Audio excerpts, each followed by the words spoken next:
Oke, assalamualaikum warahmatullahi wabarakatuh. Selamat pagi, sahabat otomotif semua. Oke, untuk kali ini kita akan sedikit membahas tentang simulator engine management system mesin K3VE VVTi. Di sini sudah ada panel, ya, panel tertera di sini ya. Di sini sudah tertera fungsi panel itu. Nanti kita jabarkan sedikit, oke. Mudah-mudahan sahabat otomotif dalam keadaan sehat selalu, amin, dan dilimpahkan rezekinya oleh Allah Subhanahu wa taala, amin. Oke, untuk kali ini kita akan bahas simulator engine management system. Simulator engine management system itu adalah sistem pengaturan engine atau mesin yang mengatur dan mengontrol seluruh sistem, ya kan, seluruh sistem pada engine melalui electronic control unit ECU, ya, di sini ya, di sini ada ECU-nya, sehingga engine atau mesin dalam keadaan baik dan performanya baik, ya. Di sini nanti kita jelaskan. Di sini ada beberapa komponen nanti ya, sekalian fungsinya. Yang pertama di sini ya, di sini ada ini ya, di sini ada yang namanya ECU gitu ya, ECU. Nanti kita dekatkan ECU. Oke, di sini ada ECU. Nah, ke sini. Nah, ini ECU. Nah, ini ada kabelnya banyak sekali. ECU atau ECM. ECU itu adalah alat kontrol elektronik yang berfungsi untuk mengendalikan ya serangkaian atau seperangkat elektronik. Jadi nanti semua data itu masuk di sini, di ECU ini ya. Oke, di sini ada ECU, engine control unit ECM-nya. Jadi otaknya itu di sini. Kemudian ECU ini nanti kita koneksikan dengan ke sini nih. Di sini ada yang namanya diagnostic connector. Itu adalah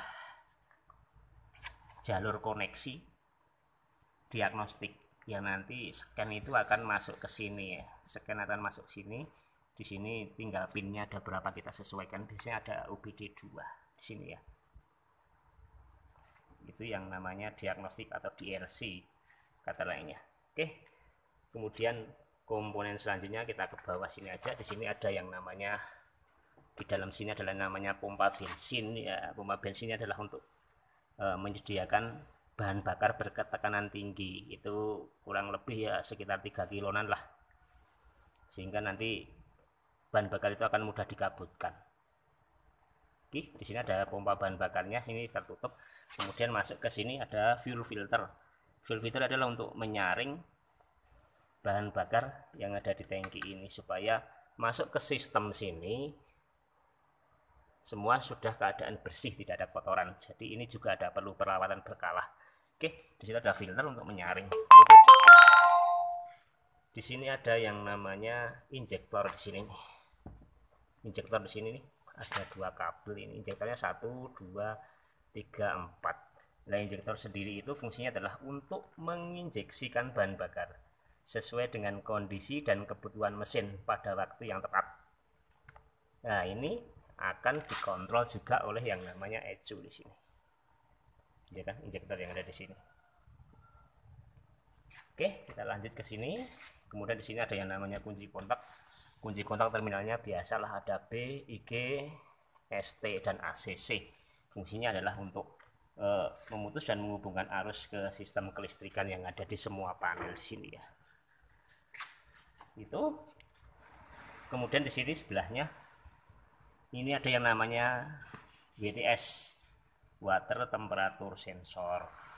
Fungsinya adalah untuk mendeteksi atau mengukur suhu air pendingin, sekaligus memberikan sinyal agar menghidupkan kipas radiator. Jadi posisi panas ini akan mendeteksi air pendingin. Jadi kalau pas panas, otomatis dia akan mengirimkan informasi ke ECU, sehingga nanti kipas pendingin ya yang ada di sini, kipas radiator ya, anggap ini kipas radiator, dia akan menyala. Oke, lanjut ke sini ke map sensor lah. Map sensor yang ada di sini. Ya, ini map sensor. Di sini ada selang, biasanya ada selang kecil dan kabelnya ada 3 di sini ya. Map sensor itu berfungsi adalah untuk mengukur besarnya tekanan di dalam intake manifold ya kan, intake manifold pada sistem pembakaran pada mesin di sini nih, untuk mendeteksi ini ya. Nanti juga akan dikirimkan ke ECU juga. Itu yang namanya map sensor. Kemudian ke sebelahnya di sini ada yang namanya intake air temperatur. Kabelnya ada 2 saja.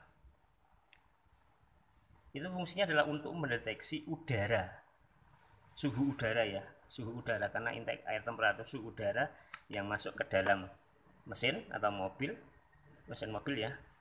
Dan untuk mengetahui perubahan suhu udara pada bagian throttle body ada di sini nih. Ya, namanya intake air temperatur. Kemudian lanjut ke sebelahnya, ini heater oksigen sensor.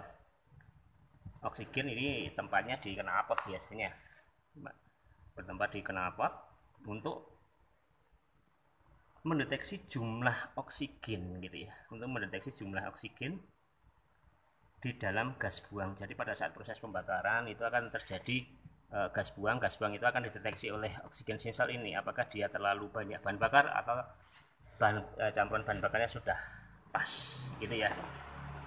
Kemudian kita masuk ke sini ya kan, masuk ke sini. Di sini ada yang namanya throttle body SC ya.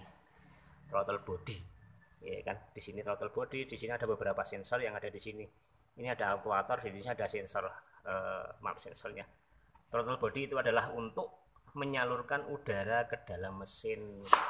Caranya tinggal kita buka aja di sini gitu ya, throttle body ya. Nah, di sini ada yang katup gas atau katup throttle yang bisa bergerak dan dia bisa menyesuaikan bukaannya seberapa yang kita inginkan. Kemudian di sini ada yang namanya sensor yang kaitannya dengan bukaan katup gas ini, nanti akan ke sini. Nah, ini nanti yang namanya TPS, throttle position sensor. Di sini kabelnya ada 3. Nah, TPS itu untuk mendeteksi besarnya bukaan atau untuk mendeteksi perubahan bukaan katup gas ya. Dia kita buka ini, dia akan mendeteksi ini. Nah, mendeteksi ini bukaannya seberapa, nanti kita sesuaikan udaranya berapa, nanti pasokan bakarnya akan berapa gitu ya. Kemudian ini ISC yang ada di sini ya, biasanya untuk idle speed control. Fungsinya adalah untuk mengatur kuantitas atau jumlah udara yang melalui idle pot. Idle pot yang ada di sini nih. Ya, ini idle pot, saluran ya. Untuk mengatur kualitas atau jumlah udara yang melalui idle pot pada saat katup gas posisi tertutup. Jadi ini pas posisi tertutup itu nanti yang bekerja hanya ISC saja. Jadi dia bisa stasioner tanpa katup gas itu dibuka. Ini yang ISC yang sini. Biasanya sering trouble yang ini kotor sehingga RPM-nya itu tidak bisa stabil atau stasionernya bermasalah gitu ya. Kita lanjut ke sebelahnya. Di sini ada yang namanya VVTi. Karena ini mesin K3 VE VVTi, dia sudah menggunakan VVTi. VVTi itu ya berfungsi untuk mengatur waktu buka tutup katup masuk ya, khususnya katup masuk sesuai beban kerja mesin ya kan, sesuai beban kerja mesin. Jadi dia mengatur katup masuknya dengan tujuan apa? Untuk meningkatkan efisiensi bahan bakar ya kan, bahan bakarnya biar efisien, kemudian tidak boros dan bertenaga. Itulah VVTi. Jadi kalau tidak bertenaga dan sebagainya, mungkin salah satu penyebabnya itu adalah di sensor VVTi-nya ini yang bermasalah. Oke, kita lanjut lagi ke sini bawah di knock sensor. Nah, knock sensor itu biasanya ditempatkan pada blok silinder ya kan, blok silinder. Kabelnya ada 2 di sini ya, berfungsi untuk mendeteksi ketukan atau getaran yang tidak wajar yang terjadi akibat waktu pembakaran yang tidak sesuai selama mesin beroperasi atau bunyi ketukan, ngelitik, knocking, itu nanti akan disensor oleh ini, kemudian informasinya akan diteruskan ke ECU sehingga dia akan mengatur durasi waktu dengan semprotan bahan bakar supaya tidak terjadi knocking lagi gitu ya. Kemudian lanjut, di sini ada yang namanya koil pengapian. Nah, koil pengapian ini karena jumlah silindernya ada 4, di sini koilnya juga ada 4 dan kabelnya jumlahnya ada 3 di sini ya. Nah, koil pengapian ini fungsinya adalah untuk meningkatkan, menaikkan tegangan baterai yang 12 volt ya, 12 volt menjadi tegangan tinggi pada koil di sini ya. Menjadi tegangan tinggi. Jadi 12 volt menjadi sekitar 25 kilovolt. Sangat tinggi sekali sehingga nanti bisa dimanfaatkan tegangan tinggi itu untuk melakukan proses pembakaran yang nanti kita lanjutkan ke sini. Karena tegangannya ini tadi tinggi, maka busi yang ada di sini nanti akan memercikkan bunga api. Jadi ini satu rangkaian untuk menghasilkan percikan bunga api untuk membakar campuran bahan bakar dan udara pada saat melakukan proses pembakaran. Ini jumlahnya ada 4 ya, 4 silinder gitu ya. Kemudian kita masuk ke sini. Kalau ini relay saja, relay untuk mengaktifkan kipas pendingin. Karena ini kita simulator, kita pakai kipas DC yang kecil gitu ya. Jadi fungsinya adalah untuk mengaktifkan ini. Nanti dihubungkan dengan BTS, kemudian ada sensor panas gitu ya. Ini di sini. Kemudian kita masuk ke di sini nih, camshaft, CMP ya kan, CMP, camshaft sensor. Fungsinya adalah untuk menentukan proses atau langkah hisap di mana terjadi proses pembukaan ya kan, injektor atau saat penginjeksian. Jadi dia mendeteksi bukaan katup hisap atau langkah hisap sehingga terjadi penginjeksian. Itu di CMP nya. Camshaft, dia nggak mendeteksi camshaftnya, dia sudah buka atau belum ya. Kemudian kita lanjutkan ke sini. Ini gigi yang ada di poros engkel. Jadi ini namanya sensor CKP ya kan, crankshaft position sensor. Nah, ini fungsinya untuk mendeteksi sudut engkel ya kan, untuk mendeteksi sudut engkel atau untuk mengetahui posisi piston di masing-masing silinder sehingga ECU akan memberikan informasi dan mengirimkan perintah pada saat terjadi proses pembakaran. Jadi ini untuk mengetahui sudut engkel, kapan